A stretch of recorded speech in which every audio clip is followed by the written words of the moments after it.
Our guest today, Dr. Tracy Wilen, is a global speaker and media contributor on the impact of technology on work, careers, and women's leadership. I'm Grace Trafton of The Better Part. Please stay tuned and hear what she has to say about women and leadership.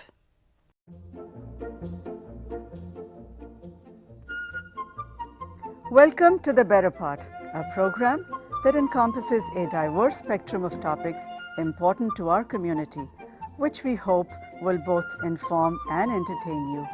We invite you to sit back and enjoy the program.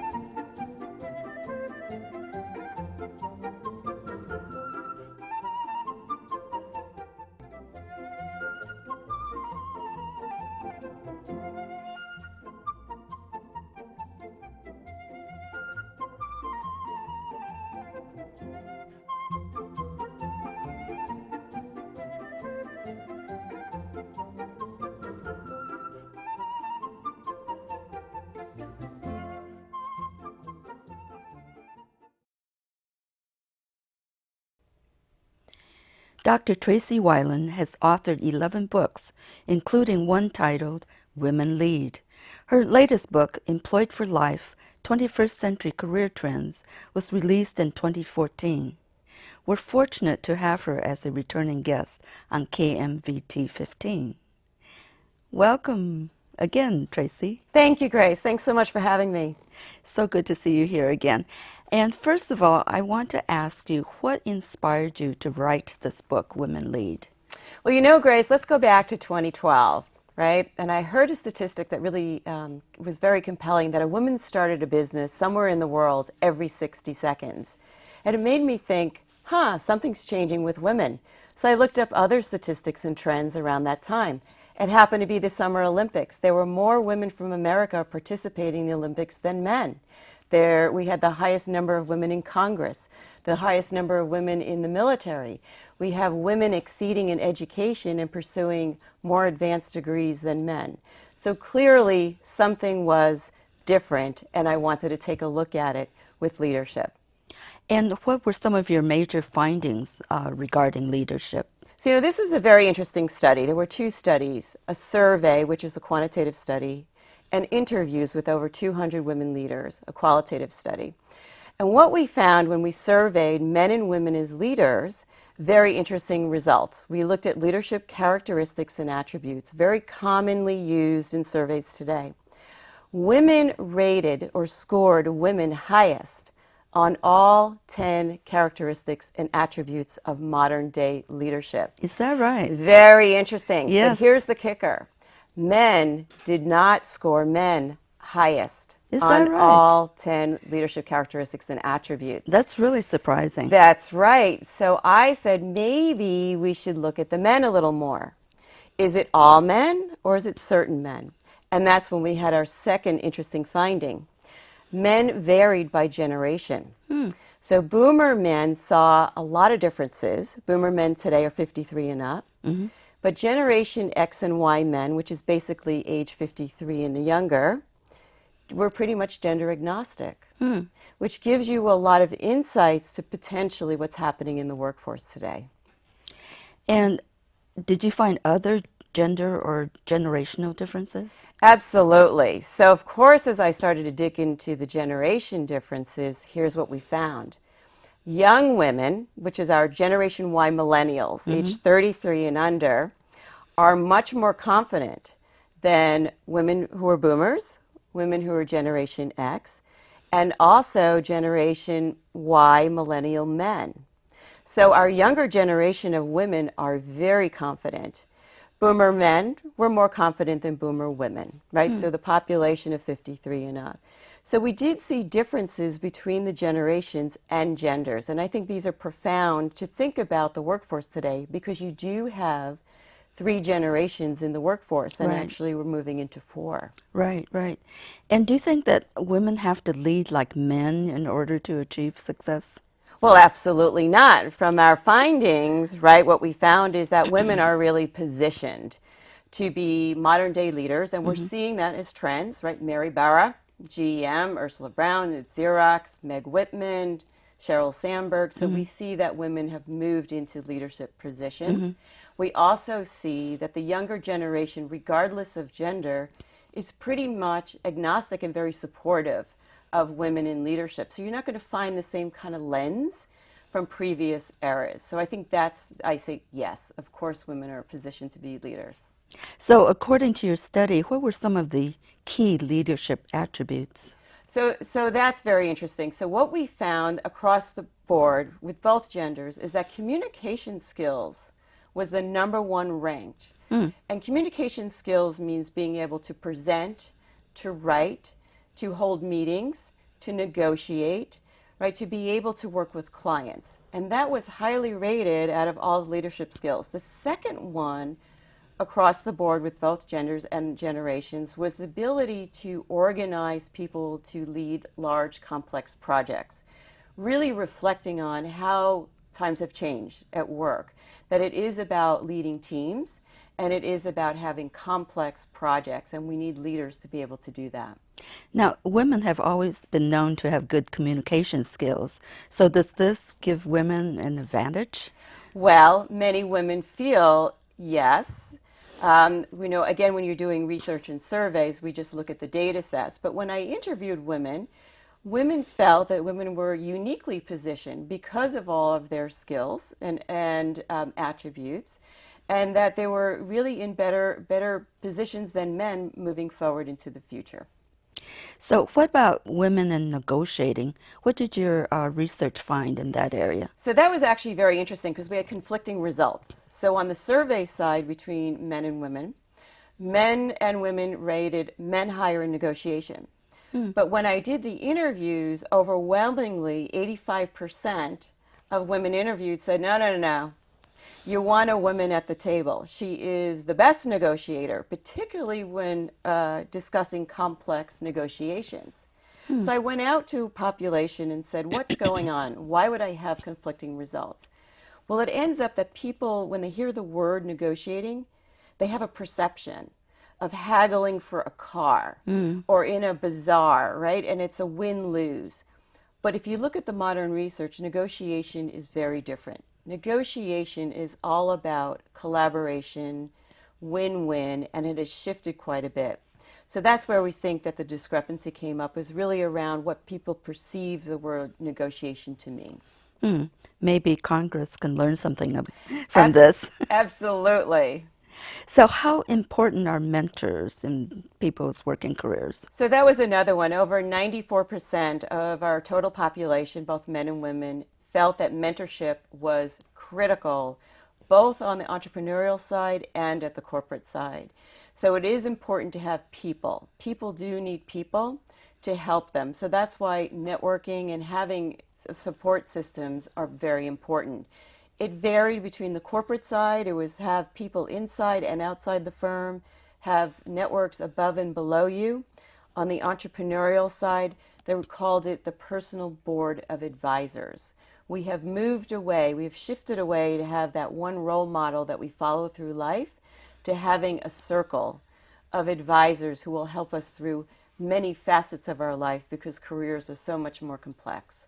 Were there any differences between male and female mentors? In terms of, well, we didn't actually interview mentors. What the question was about is, are mentors important? And both men and women felt you do need mentors. You do need them. The major finding was really that mentorship has changed, that you really can't count on that one person anymore, because that person may leave, that person may shift jobs, but what you're really looking for is to have a number of people advising you. So were there surprise findings? Absolutely. So here's an interesting thing. I've been researching for many years. I've looked at women's studies since the early 90s. And I would always ask a question: what influence has your mother had on your life or your career? And on my earlier studies, women would say, none. It's my father, it was a brother, it was an uncle, male figure. In this study, when I interviewed 200 women, the word mom came up over 750 times. Wow, so that's about interesting. 3 to 4 times per interview. Mothers are very important to young people, not just women, but also men. They're key role models. And I think that's important as mothers and as daughters. That's fantastic to hear. Yes, it is. It warms the heart. Yeah, I'm really glad to hear that. It warms the heart. Now, do you think the traditional gender roles are softening nowadays? So the gender roles, it varies, and it's interesting as I see variation all throughout the world and all throughout the United States. But in general, yes, right, we see much more interest of the younger generations of dual participation in raising families, both participating in the workforce, much more interested in lifestyle and having well-rounded lives rather than having dual lives with, in role differentiation. So I guess in general we could say, yes, we are sensing that.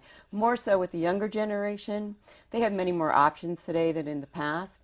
But we do see more of the blending because let's face it, both parents want to raise their children. Mm-hmm. And we do need both parents in many places, particularly California, to work, to really afford to live. Right, right. And women nowadays is still saddled with the caretaker role, right? In many households. In many. So I have a millennial on my team, and she was like, "What role differentiation?"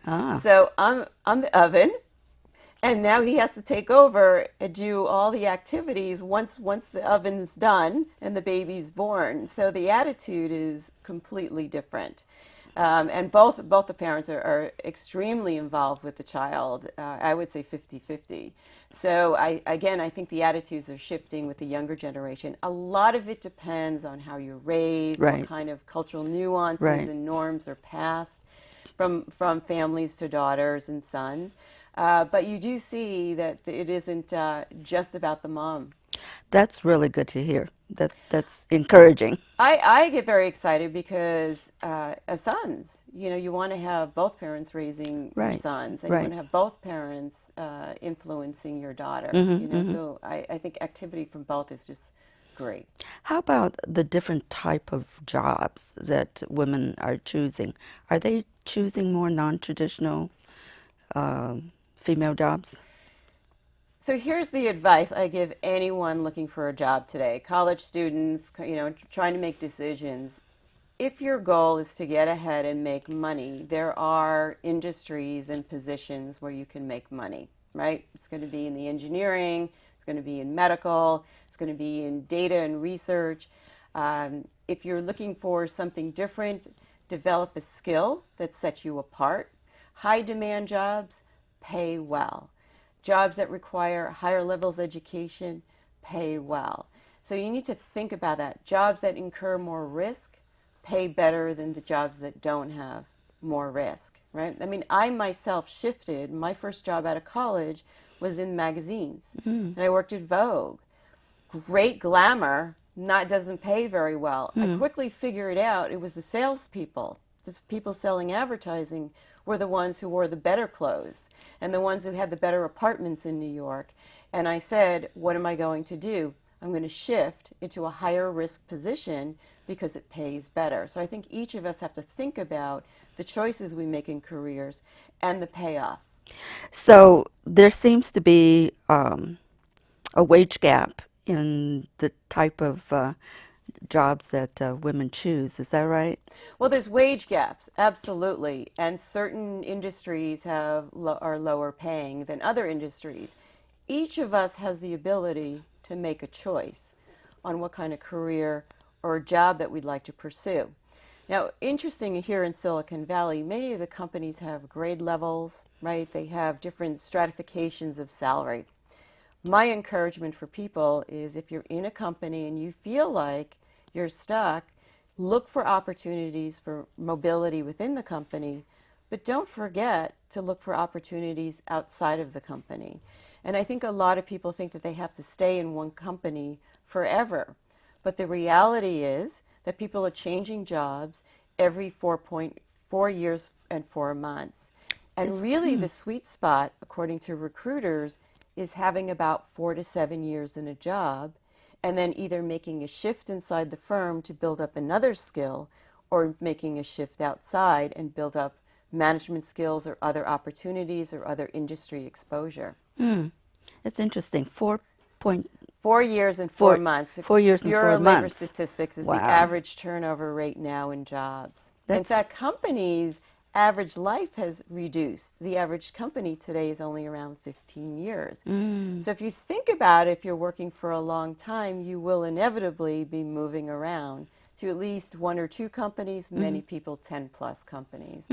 Interesting. 10 plus companies. Oh yeah, sure. You could be working for 50, 60 years today. Right, right. You could have about 5 or 6 10-year careers.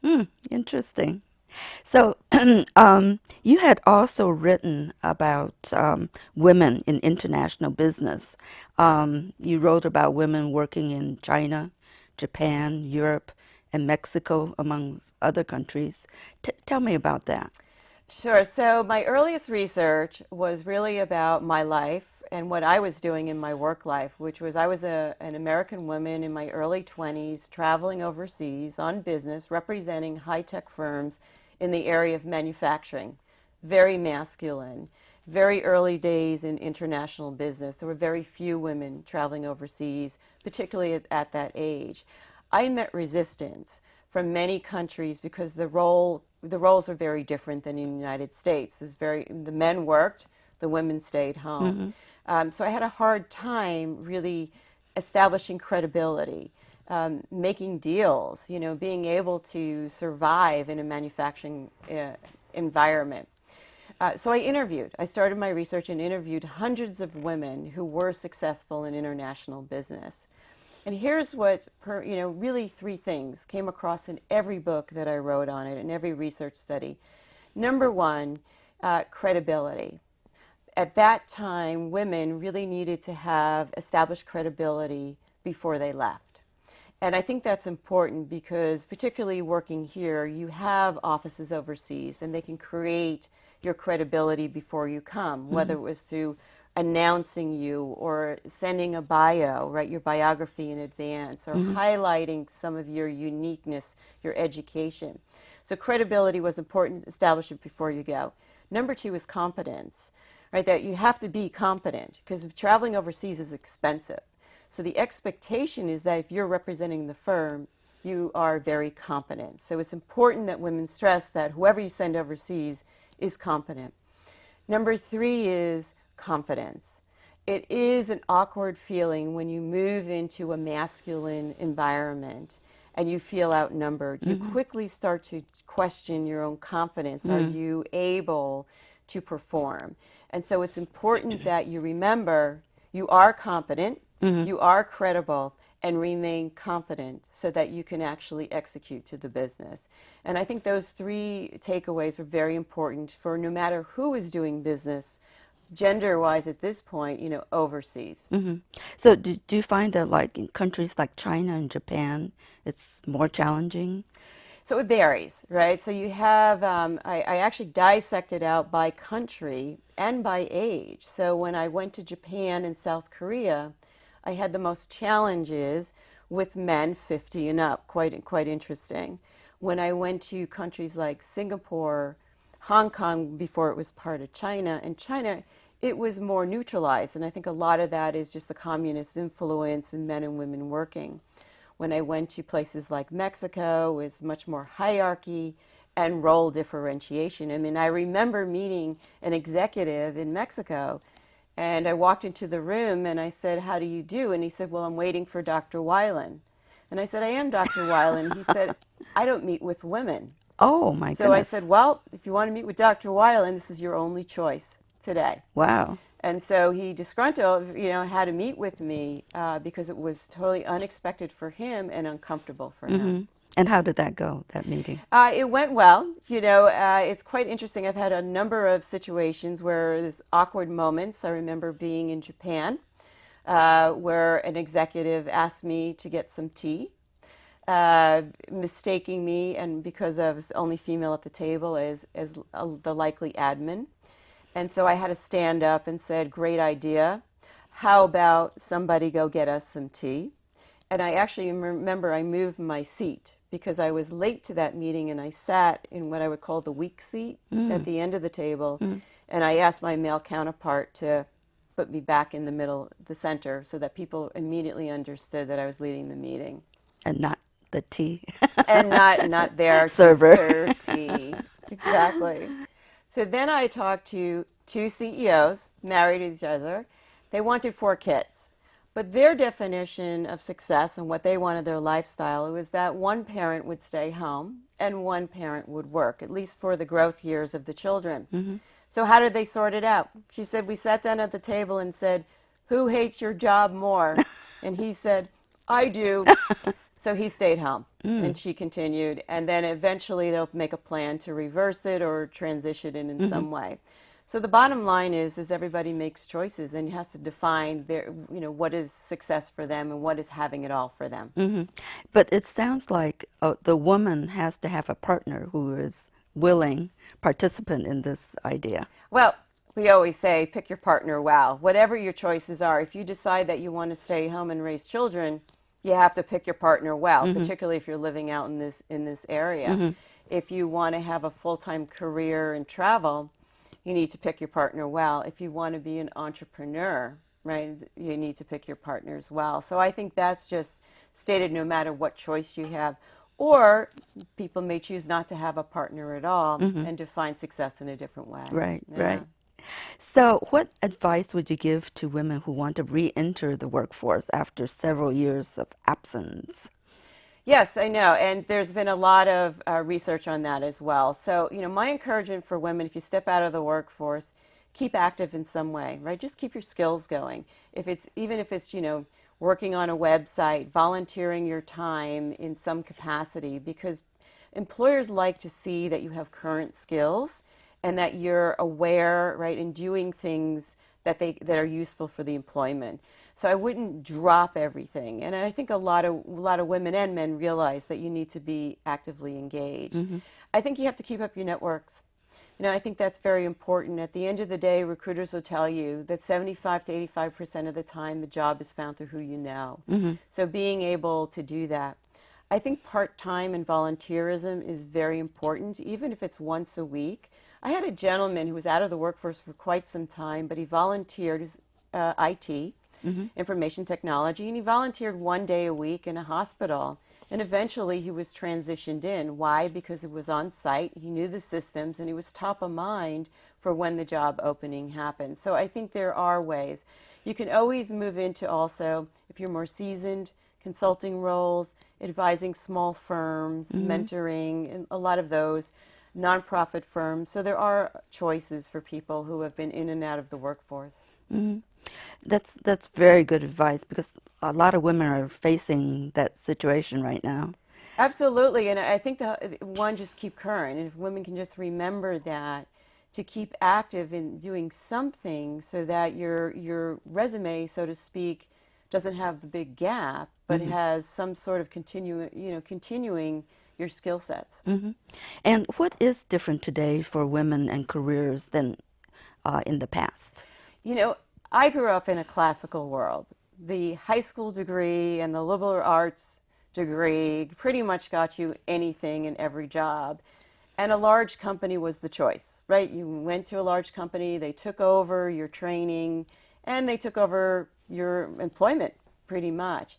Today it's different. We live in a technology-based world. The velocity of job change is much higher, but there's many more choices. So the big thing that I really encourage younger people today is look at all the options you have today. You can work for a large firm, you can work for a medium-sized firm, a small firm, entrepreneur, self-employment, portfolio careers, which is a number of different kinds of jobs and gigs or freelance work. There's so many more choices today, but what you need to do is go investigate it, right? And understand what options are out there for you, right? For me, doctor, lawyer, public sector, teacher, right? The choices were just so limited. Today, the world is your oyster. What is the best way to investigate the different possibilities? So fortunately, in today's environment, because of technology, so much more is out there, right? So I would go, I have a lot of students say to me, I want to work at Facebook, I want to work at Google or Apple. Go to the website. These companies give so much quality information in form of interview advice, videos, chat rooms, that you can actually learn a lot about the company right there. Number two, we have social media. Network through your Facebook, your LinkedIn, huge fan of LinkedIn, and find people who work in the company and talk to them. Ask them before you go to college, while you're in high school, what do you do at the company? What courses did you take? How did you get in? What experience do I need? Prepare yourself. And I think we just need to be, because there are so many more choices, we really need to start preparing at a much younger age so that we can maximize and really pick something that's interesting for us. Very good advice, Tracy. Well, thank you again for being with us. It's always so informative when you come to visit us. Well, thank you for having me. Thank you for being with us today. Please remember to also watch our programs on YouTube. See you again next week on The Better Part. Bye-bye.